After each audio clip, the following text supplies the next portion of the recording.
The man I fell for is the son of my political rival. You know, I had never even suspected that my love for beautiful men would put my entire career at risk one day. It had never even occurred to me. After all, I had never been a promiscuous person, and my career was to one day give back to the little town that had raised me. I'd left Little Creek to go to college in the big city, but I'd always known I wanted to return one day. Becoming the mayor had been a childhood dream of mine, but I found that as I got older, it was a dream that became more and more concrete. I returned to Little Creek at the age of 32. The mayor at the time was a man called Matthew Thompson. From what I could tell, the townspeople didn't have any bad things to say about him. But they didn't have many good things to say either. I reconnected with childhood friends, acquainted myself with the people that had moved into town while I had been away. 2 years later, I was running as mayor as Matthew Thompson's rival. This raised a lot of surprise from the townspeople. I was, after all, in my early 30s, over 25 years younger than Matthew. I was less experienced than he was, and while they agreed I had some good policies, a number of people simply couldn't trust me on the basis of my age. I didn't let this discourage me, however. Right out the gate, I had a handful of supporters, people who believed that younger hands and eyes would be good for the little town. This gave me hope. Plus, I had always been an optimistic person. I soon learned just how stressful running for an election was. I had a well-paying remote job, and while I was able to use that to fund my campaign, it was nowhere near what Thompson was working with. I hired a campaign manager, Catherine, and she was practically a lifesaver.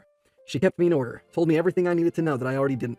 Sharing my policies with the townspeople, running my campaign on a budget, that kind of thing. I'll spare you the details. It gets boring. Very, very boring. I was so tired that I did something that a man running for an electoral position probably should not. But I wouldn't come to regret it until several hours later.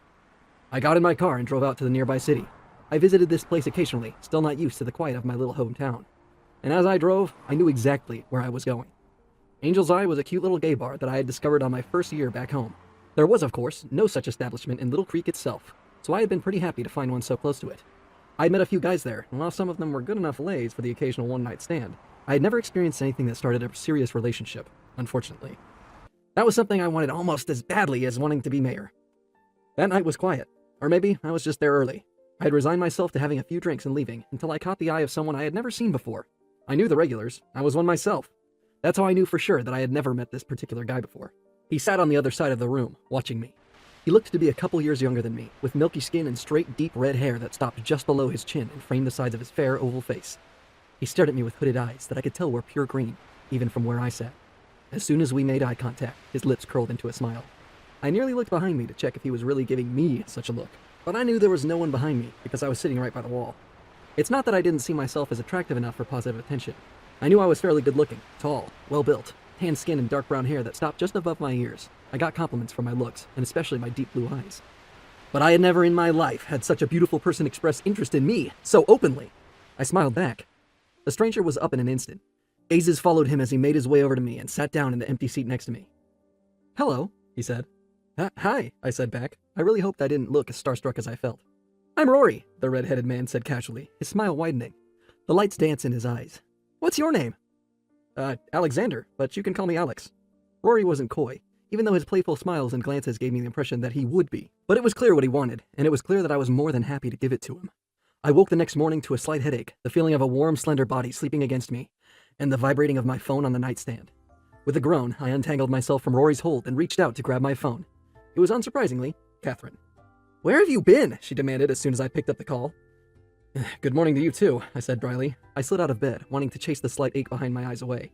I knew I had a few painkillers in the pockets of my pants. I just had to find them. "Good morning," Catherine snapped. "Where are you?" "Out." I found my pants in the messy pile of clothes beside the bed. I squatted down to fish the sheet of pills out. "I'll be back soon, all right?" "Out where? Don't tell me you went clubbing or something." She sounded rather terrified by that possibility. "I didn't," I answered. Not technically a lie. It had been a bar, not a club.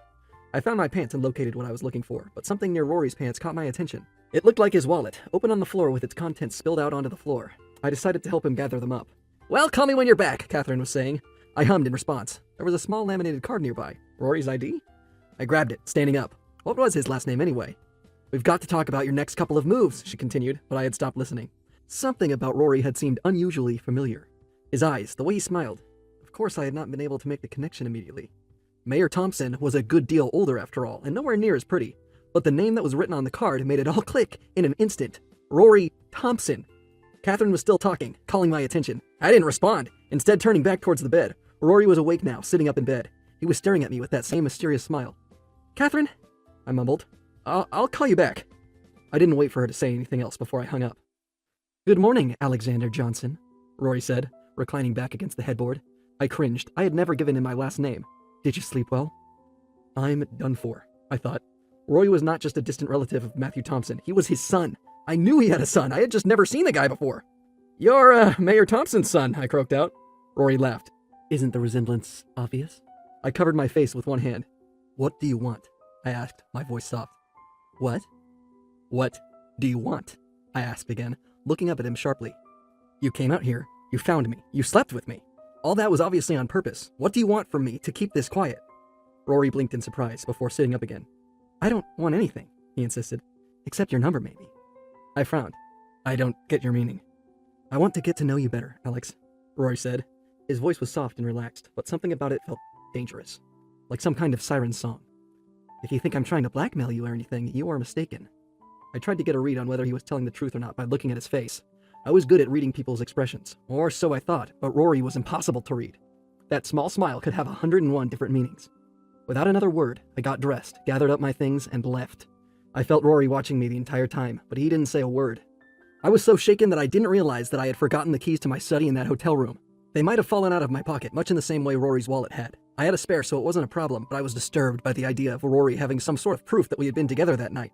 He had assured me that he didn't want to blackmail me, but could I really trust him? I left without making sure I had a way to contact him. This had seemed like a good idea at the time, but now I had no way of knowing what he was doing, and I lost sleep over this. I saw no trace of Rory for the next 3 weeks. I didn't tell Catherine what had happened. She would either quit on the spot or yell my head off. 3 weeks later. Rory appeared before me once again, without warning, at my house. When I didn't hear from him for so long, part of me felt relieved. I focused on my campaign. We had been doing a lot of work both online and in the real world, but Catherine insisted that I had to get to know the older folks in town if I wanted a chance. The party was my way of doing that. It was open to all members of the town, but I specifically wanted the parents, the uncles and aunts, the grandmothers and grandfathers. I wanted to spread my plans for Little Creek's education specifically, and while posters and ads online weren't a bad way to go about it, one really cannot underestimate the power of word of mouth. I shook so many hands that night that it felt like the skin on my palm was going to peel off. My cheeks hurt from smiling, but I had talked to people, which was what I had wanted to do. As the night ended and the guests streamed out of my house, I felt good. I felt hopeful. There came a tap on my shoulder. I turned around and came face to face with Rory. I reeled back in shock. Am I that scary? Rory asked, raising his neat red eyebrows. What are you doing here? I sputtered. I'm here for the party. Looks like it's over, though, he said casually, shrugging. He reached into his pocket and fished something out. Sure enough, it was the key to my study. He held it up to me. Plus, I needed to give it back. I eyed him suspiciously before reaching out to take the key from him. Thank you. Now you should probably leave, I said stiffly. Why? Rory asked, holding his hands behind his back. Because it would look very, very bad if people saw me chatting with the son of my rival, I hissed. Rory chuckled. Nobody knows I'm his kid. The red bear on his face is just about the only thing we have in common. You didn't realize it until you peeked at my ID. He paused, pursing his lips. But you don't really seem like the sharpest guy either, so... My cheeks reddened from anger. What the hell is that supposed to mean? You ran away from someone who definitely has blackmail material on you without any way of contacting them, Rory supplied. My cheeks grew even warmer, this time from embarrassment. You've no way of proving anything ever happened, though, I retorted. Well, true, Rory conceded. But proof isn't always a necessity. Even a baseless rumor can prove to be disastrous, especially for a newcomer like you. I clenched my jaw. What do you want? I demanded again. Rory grinned, revealing rows of perfect white teeth. Relax, I'm really not trying to blackmail you, he assured me again. But if you really want to give me something, I still want your number. I narrowed my eyes. Why? You're attractive, and you're good in bed. In this town, guys with both of those traits are a dime a dozen. The house was empty now, except for the both of us. I knew Catherine would be calling me soon, asking how the party went, but I was focused on Rory. I couldn't get a read on him, but something told me I wouldn't be able to rid myself of him easily. Rory seemed to know this too, because his smile widened slightly. I really couldn't believe that he didn't want anything from me. He had me in a tight spot. He knew it, and seemed to be happy with that fact. So, what was it? What did he want from me? I had to keep an eye on him, but I also had to be careful. Fine, I said, and we exchanged numbers. That night, he sent me a sweet message wishing me sweet dreams, and I felt the overwhelming urge to throw my phone at the wall. Some days later. To my frustration and confusion, Rory kept close contact with me over the next several days. He messaged and even called me. Even more confusingly, he seemed genuinely interested in getting to know me romantically. Every time I saw Matthew Thompson, which became more and more often as our campaigns continued, I tried to see something of Rory in his face. I wondered if he even knew what his son was doing. One evening, he asked out of nowhere to meet me again at the same bar we had met. I agreed. I had even more questions for him now. Does your father know what you're doing? I asked almost as soon as we were seated. Rory rolled his eyes. No, he doesn't, he answered, sounding bored. Why are we talking about my dad all of a sudden? I can't imagine he would be too happy to learn his son is interacting with the enemy, I explained. Rory snorted. He's not happy with anything I do, he said. There was a trace of bitterness in his voice, but it was gone by the time he spoke again. Look, let's not talk about my dad or anything like that, all right? I stared at him doubtfully. Then, what do you want to do? I asked. I'd been asking this question for days now. Rory paused before smiling at me, leaning forward and resting his elbows against the table. He placed his chin on his laced fingers. Talk. Tell me about you, Alex. I was quiet for a moment. Rory sighed at my hesitation. You really don't trust me, do you? Of course I don't, I answered. In that case, he looked around before his gaze landed on the nearby corner for games. A pool table stood there, and a dartboard hung against the wall. Neither were being used. If you don't want to talk, then we can play instead. He looked back at me, smiling. How does that sound? I furrowed my brows and thought. All things considered, a game of darts didn't sound bad. It had been a while since I had played, though I was fairly good at it. It could be fun. Rory was still watching me expectantly. Well, I finally conceded. That sounds like it could be a good time. Within minutes, I had Rory and a number of the other people at the bar impressed by my consecutive bullseyes. Rory, on the other hand, had terrible aim. Hang on. I stopped him, moving to his side so I could examine his throw properly. You're doing it wrong. Rory stared at the darts on the ground beneath the board. You don't say. I laughed and stepped up close to him, placing my hand underneath his arm to help adjust his aim. So, you're still capable of smiling, he said quietly as he threw. This time the dart landed on the board. Way off from the center, but it landed. I thought you'd run out of smiles, he continued, raising his gaze to look at me through his eyelashes. I rolled my eyes. Well, excuse me if I'm stressed out. I stepped back. Try again. He retrieved another dart and threw it at the board. It clattered against the wall right underneath it. Yes, I sighed. You seriously can't see how this is extremely stressful for me? What? I can't be that bad at this game, Rory said defensively. I glared at him. You know what I'm talking about. Rory smiled. Right. Well, he stood upright, running his fingers through his hair. I'm not trying to stress you out. It's not like I tracked you down or anything that night. I saw you. I got curious, and I decided to approach you. I liked what came of it. He turned to me, setting his hands on his hips. Is that so hard to believe? I mean, if I wanted to ruin you, I would have already. I stared at him. He was smiling at me again. Seriously, how had Thompson had a son so beautiful? I made a mental note to look up his wife when I could. Rory's good looks had to come from somewhere. Besides, he continued, it looks like my father's got you way more stressed out than anything to do with me. That's true, I confessed, sighing. I feel like I've lost a decade of my life. Politics will do that to you, Rory shrugged. I'm bored of this. Let's get out of here. I raised a brow. And go where? Dunno, but I've had enough of sucking at darts. He walked past me and began heading towards the door. I might not look like it, but I've been pretty stressed out too. I found myself following him. Part of me was drawn by him. The other part was just genuinely friendly. We both stepped out into the crisp evening air. The night was young. I was in a town where my chances of getting recognized were slim, in the company of one of the most gorgeous men I had ever met. Rory grinned at me. Tension is very bad for the body, Mr. Johnson, he said. Now, he looked coy. Let's fix that for each other, all right? Weeks passed. The next several weeks made me feel 10 years younger. It might be childish of me, but I must confess, there was something exhilarating about pursuing such a risky relationship in secret. I found that, while most people were vaguely aware of the fact that Matthew Thompson had a son, no one knew him. Whenever I tried to bring it up with Rory himself, he would bristle. We don't have the best relationship, he confessed one night as we lay side by side in my bed. To put it nicely, I hate the guy. I raised my brows slightly in surprise. Why? Long story, Rory said. The short of it is, he's a prick. With that, he rolled over to face the wall, non-verbally announcing that he no longer had interest in the conversation. I shifted closer, tucking my chin against his shoulder. I wrapped my arms around him, surprised to feel tension in his lithe body. It melted away gradually as I held him close. Well, I won't talk about him anymore if you dislike him that much, I said, softly. Rory shut his eyes and sighed. I would appreciate that, he said, but there was something still distant about his voice. I noticed this a lot, as well. Sometimes Rory would just withdraw, if not physically, then emotionally. We'd been meeting in secret for nearly 2 months at that point. I didn't want to admit it, but I was quite taken with him. His looks aside, his easy personality and his ability to just go with the flow were things I didn't even know I needed in my life. He was also surprisingly jaded and suspicious of others, despite being 7 years younger than I was. We were not exclusive or anything, but we weren't seeing other people. Well, I wasn't. I didn't know if Rory was, but I was a bit too scared of the answer to just outright ask him. Didn't trust myself to not get jealous. Outside of our relationship, things were getting heated. And while I managed to win over more and more people every day, it wasn't enough. It just didn't feel like it was enough. One day, Catherine revealed something shocking to me. Mr. Johnson, she started. We were seated at a cafe together for our weekly meeting. Today, she looked concerned. Have you been seeing someone lately? I blinked. What makes you think that? I have a cheating husband, Alexander. I know when a man has found a new spark. Catherine was an intimidating woman. Brilliant, but intimidating. I have, I finally confessed, deciding it would be fine. She didn't know about Rory after all. What's wrong with that? Her eyes grew wide. I knew it. She looked horrified. How long have you been seeing Rory Thompson? I started in my seat. How? My job is not just to advise you. I keep tabs on your rivals. I keep tabs on their families. I know of Rory Thompson, even if most people do not. Her voice had dropped to a whisper, as if we were being overheard. I've been watching your movements very carefully for the past several weeks. Alexander, I'm saying this as your advisor, and I'm saying this to you as a friend. Whatever you have with him, end it. Now. I sighed. Catherine, it's not like that. He really doesn't have any bad intentions, I insisted. Catherine laughed in disbelief. He's the son of your opponent. He approached you. Even if he doesn't intend on ruining you, which I doubt, do you not see how big of a risk you're taking? It was a big risk, but we've been keeping it secret. It would be fine as long as no one else found out, right?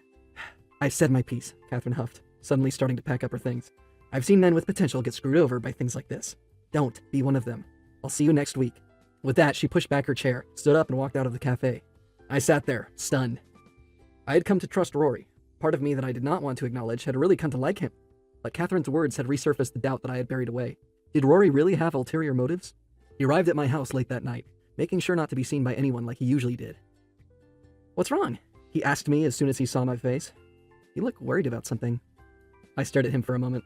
I could confront him, demand the truth from him, demand to know if he really was who he said he was. But I couldn't do it. I couldn't bring myself to fully mistrust him. Maybe it was foolish of me, but I trusted him. I wanted to trust him, even though it was obvious that there were still things he was hiding from me.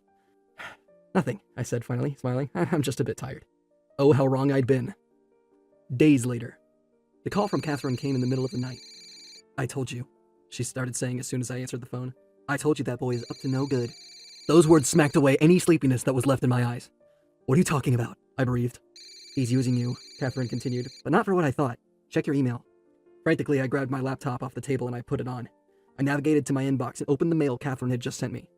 Attached were dozens of screenshots of what looked like a private social media account. What is this? I asked as I opened the photos, trying to make sense of them. The posts were all clearly from Rory, venting bitterly about his father. His father and he hate each other, Catherine explained. Matthew more or less won't claim him because he's gay. That's why almost no one knows who Rory is.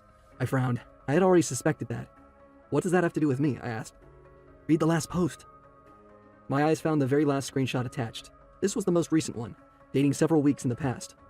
Met him at a bar last night. He was totally clueless, didn't even know who I was until he read my freaking ID. He was cute though. I might accidentally give him all that proof I've got of what my dad's been doing. He'll totally leak it, and better him than me. If I did that, I'd completely cease to be a Thompson. My family would hate me.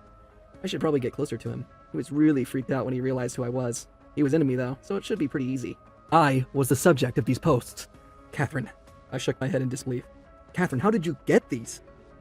Look, I've got my ways. That doesn't matter. What matters is you're getting played, just like I thought.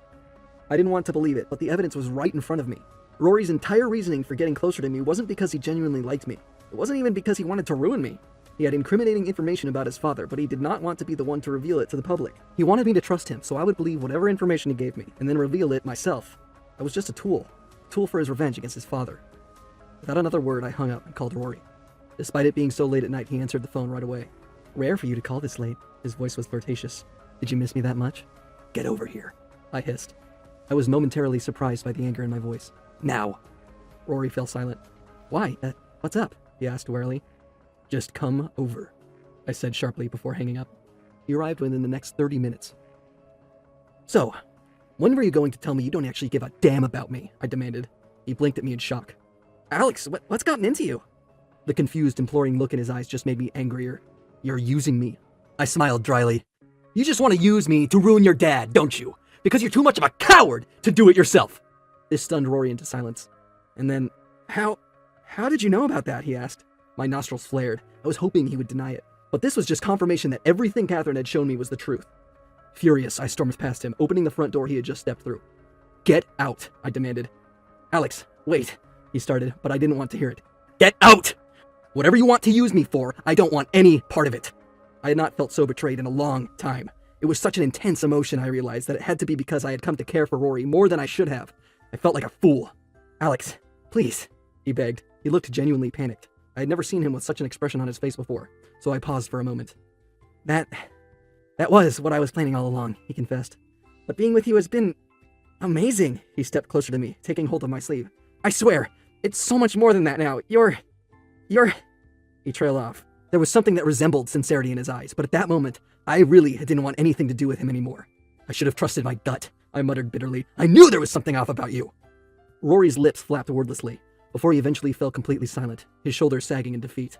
Without another word, Rory shuffled out of my house. I shut the door behind him and leaned against it heavily, clenching my jaw. I'd forgotten how much heartbreak could hurt. The next day, I didn't sleep, which is how I knew the exact moment Rory's post went up. I knew even before Catherine called to tell me. By the time the sun had risen, the images had spread on the internet like wildfire. Bank records and emails that exposed Matthew Thompson's serial embezzlement of Little Creek's funds, as well as a long, long message from Rory, publicly denouncing his father and everything he stood for. I stared at those images for a long time in disbelief. Was this what Rory had intended to give to me? I was surprised he had sat on these for so long. They were damning enough to completely ruin his father in the eyes of the public. But of course he wouldn't want to release them. He'd said it himself. His family would completely cut him off for embarrassing his father like this. But he'd done it, and it was in the papers come morning despite the short notice. I'm not staying silent on this any longer, his message had read. I've been cowardly, but no more. You all deserve to know the type of man Mayor Matthew Thompson really is. What did you say to that man? Catherine asked me over the phone. She sounded like she was in just as much disbelief as I was. I got angry at him, I responded. Well, thank goodness for that. Your anger might just win you this election, Alex. Rory was at my door again come evening. He looked unassuming, innocent even, as if he had not just released a storm into our small town. Am I forgiven? He asked, holding his hands behind his back and staring at me expectantly. I breathed out a soft sigh of disbelief. I'm still hurt, I insisted. But not angry. We can talk about forgiveness. Rory grinned. Awesome, he said, cheerful. Because after what I've just done, I've got to hide from my dad. I think this is the last place he'll expect me to be. Days later. I won the election. But despite the scandal Rory's letter raised, it didn't come easy. Despite Catherine's protests, we made the nature of our relationship public, which was not well received by a lot of the people. People accused Rory of lying, accused me of seducing my opponent's son in order to extract information from him. They accused Rory of the inverse, of using the election as a way to get back at his father for not claiming him. Of course, that was somewhat accurate, but we never told anyone that. For a moment, we had been worried Matthew would win anyway, but despite the backlash both Rory and I faced, the damage done was too great. I won the election by a significant margin. Months later. Rory, please slow down. I desperately tried to keep up with him, but he seemed to have tapped into a well of endless energy. We were at the aquarium, which I already knew was one of his favorite places to go. He mostly ignored my request, though he did slow down for a second, though I suspected that was more because he wanted to check out the shark tank than anything else. Pick up the pace, he laughed. The lights from the tank cast a bluish glow over his skin. He stood in front of the large tank, grinning at me. You're not that much older than me. I stopped beside him, reaching out to grab his hand.